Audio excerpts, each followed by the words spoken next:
Ladies and gentlemen, war never changes, except maybe when women are in charge. Because if women ruled the world, let's be honest, there wouldn't be war.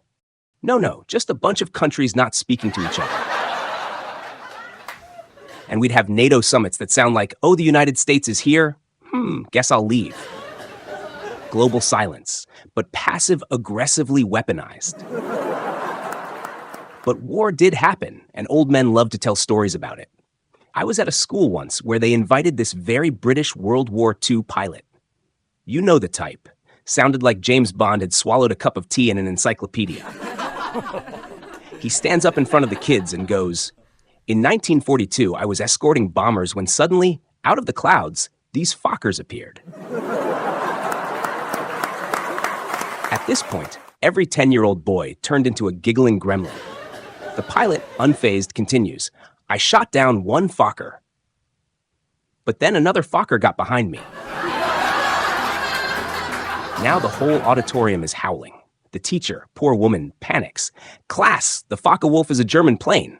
And the pilot goes, "Yes, ma'am, but these Fokkers were flying Messerschmitts."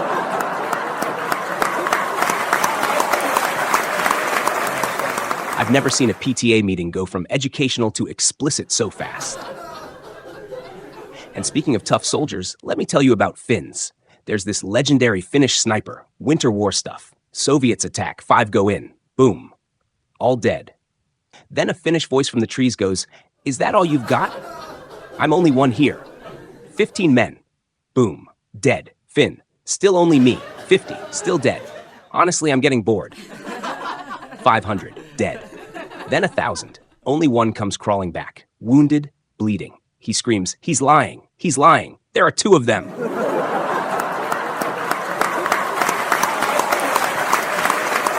Then, bang! Shot in the back by the second Finn, who I imagine was just on lunch break until then. You know what I've learned from all these war stories?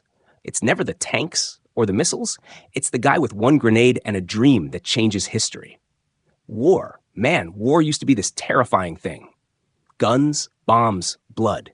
Now, it's starting to feel more like a game show hosted by psychopaths. Take this story. A battalion is getting hammered. Enemy fire everywhere.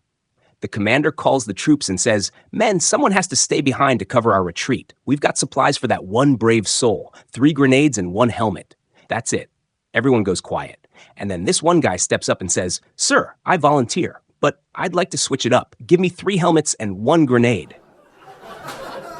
Commander's like, "Whatever, man, you're about to die anyway." They leave.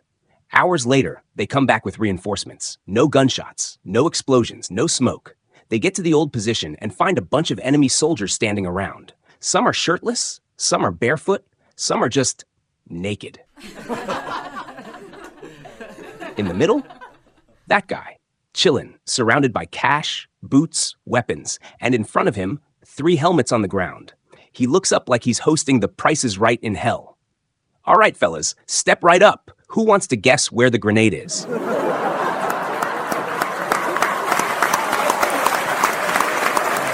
This man turned trench warfare into a carnival game. I don't know if we lost the war, but we definitely won the weird. And then there's modern warfare. My Romanian friends told me this one about Putin. Apparently he dies, goes to hell. Rough start. But somehow gets permission to visit Moscow for a day. Because I guess Satan's flexible with day passes now. So he hits up a bar, gets a drink, leans over to the bartender. "Crimea, still ours?" "Yup." "Donbass, still ours." "Kiev, of course, it's all ours." Putin beams. He's glowing. "Wow, that's wonderful. So how much for the drinks?" Bartender looks him dead in the eye. €5. Putin choked harder on that bill than on democracy. But my favorite, Putin's sleeping. 3 a.m. His staff bursts in. "Sir, the Ukrainians want to talk about surrender." Putin rubs his eyes. "Fine, put him on the phone." Staff, "No, sir, they're outside, like right now." You know what's scarier than a drone strike? An emotionally motivated Ukrainian with Google Maps. You know what I've learned from all these war stories? It's never the tanks or the missiles. It's the guy with one grenade and a dream that changes history. So next time someone tells you they're underqualified, remind them, some dude out there once took 3 helmets and hustled an entire army.